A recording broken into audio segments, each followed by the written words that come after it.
Welcome to another video, and this time we'll be doing a video on Tanzania natural gas. If it's your first time here, I kindly request you to subscribe to this channel, watch different videos that you have done on various topics, like, share, leave a comment, and also tell us your thoughts about these projects.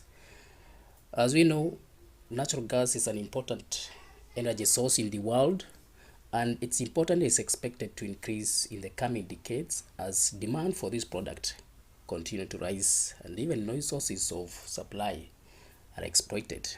Currently, the prices for gas and all oil products are on the rise. The Russia invasion of Ukraine and also the subsequent sanctions that followed have made the price to skyrocket, and Western countries are looking for alternative sources of energy products. Russia, as we know, accounts for almost a quarter of all the natural gas imports in the world, with Iran, a country which is also under Western sanctions, accounting for nearly 15% of all the natural gas imports. This has impact on prices of the gas, and this means that Tanzania natural gas has a bright future, with demand and also the prices being at the highest point ever. Tanzania natural gas has a big opportunity. Tanzania has been exploring for natural gas for the last 50 to 60 years. The first natural gas discovery in Tanzania was made in 1974 on the Songo Songo island, that is in Lindi region. This was followed by the second discovery, which was made at Mnazi Bay, which is at Mtwara region, and this was in 1982. Natural gas was discovered both offshore and onshore for the Songo Songo island, while the gas discovered at Mnazi was only offshore. The natural gas from Songo Songo was first commercialized in 2004, with that of Mnazi Bay being commercialized in 2006. The commercialization process of the two discovery has propelled further gas exploration in Tanzania, both onshore and offshore. Since 2010, Tanzania has witnessed further natural gas discovery, with the latest estimated natural gas reserves, that is as 2016, being 57 trillion cubic feet.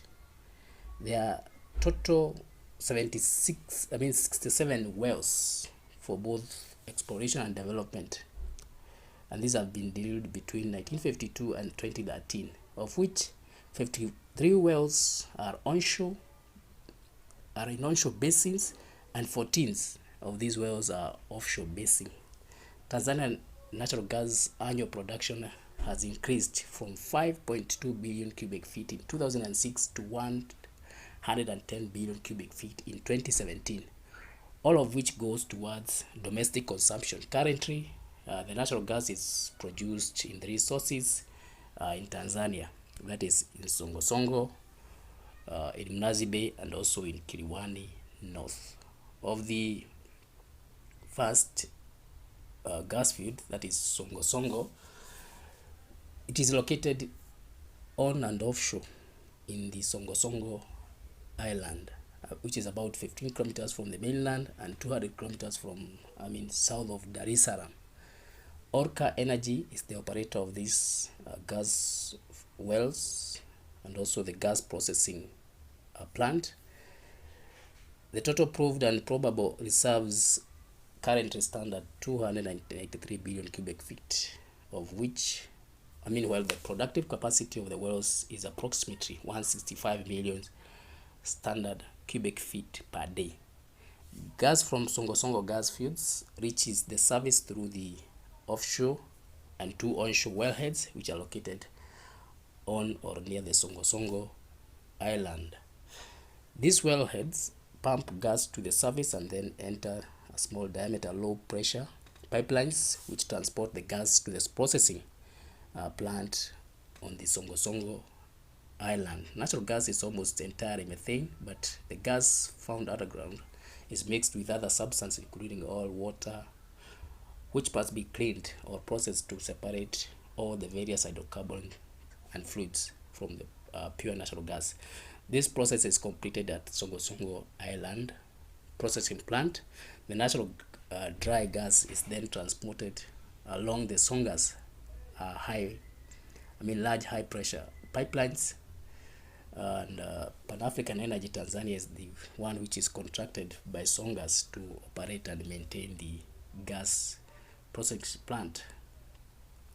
There is also the Songas Ubungo facility, which uses 6 derivative turbines to generate 190 megawatts of electricity, which is about 21% of all the Tanzanian electric needs. This electricity is supplied to the national electricity grid and distributed to the end users by TANESCO, that is. Since operations began, Songas has achieved incredible performance. It was the first power plant in the country to apply for ISO and also raise the standard of operation through world-class technical performance. It has received several awards, meaning that the company is doing well in the oil and gas industry. So that's the first facility which is producing natural gas in Tanzania. The other one is Kiliwani North gas field, which is adjacent to the Songo Songo field and is being operated by Aminex. Total gas resources are estimated at 1 billion cubic feet, and in 2016 average production at Kiliwani North stood at 15 million cubic feet per day. Some of the gas which is produced here is also used for power generation. The other gas field is Mnazi Bay, which is onshore southern Tanzania, Mtwara region specifically, which is approximately 410 kilometers south of Dar es Salaam and covers an area of 756 kilometers squared. The Mnazi Bay asset is operated by Maurero and Prom, which owns 48.06, with the Tanzania Petroleum Development Corporation TPDC owning 20%, and the other company that owns this gas field is the Wentworth Resources, which owns that 1.94%. They own these as joint ventures. Total proved gas reserves at Mnazi Bay stands at 290 billion cubic feet, and at 2019 gas production was 70 million cubic feet per day, making it the second largest. Tanzania has several gas power plants. As we have said, the Songo Songo Island gas plant, some of the gas is used in production of power, and it accounts for 21% of all the electricity which is used in Tanzania. Further development are expected, especially with the development of the recently developments which have seen investors make some progress as far as Victoria gas field is concerned. So recently the government, through the Tanzania Petroleum Development Corporation TPDC and ARA Petroleum Tanzania APT, which is an Oman company, they signed a gas agreement for the Ruvuma Mtwara production sharing agreement. The signed pact will allow the government, will allow the development of the Victoria gas field, where TPDC in collaboration with ARA Petroleum are planning to undertake various extraction activities, including drilling of production wells and construction of the pre-processing units. Also, there will be construction of infrastructure for gas production and transportation, where a 30-kilometer gas pipeline will be constructed from Victoria gas field to Madimba gas processing plant. The development of Victoria gas field is expected to increase the daily gas production in Tanzania to 290 million per day.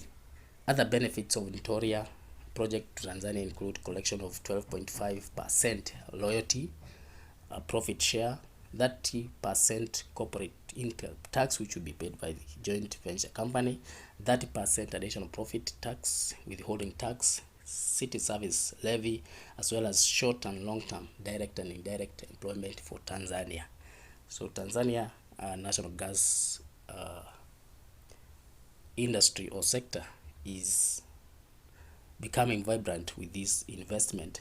There is also the pending LNG power plant, which is expected to be constructed in the southern part of Tanzania, and which is expected to an investment of almost $40 billion is expected to be made, making the this sector very vibrant. Kenya also recently entered into some agreements with Tanzania so that the country can buy gas from here. Uganda also is also planning to buy some gas from Tanzania.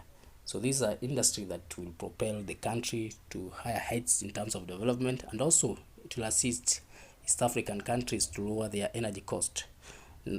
Gas is used for domestic and electric industrial purposes in these countries, and when it can be sourced near, this will go a long way towards the reduction of prices. So we'll be doing more videos as this progresses. Be sure to leave a comment, like the video, share, and also watch the other videos that we have made on various topics. So thank you for staying up to this point. If you have not subscribed to this channel, kindly do so. Thank you.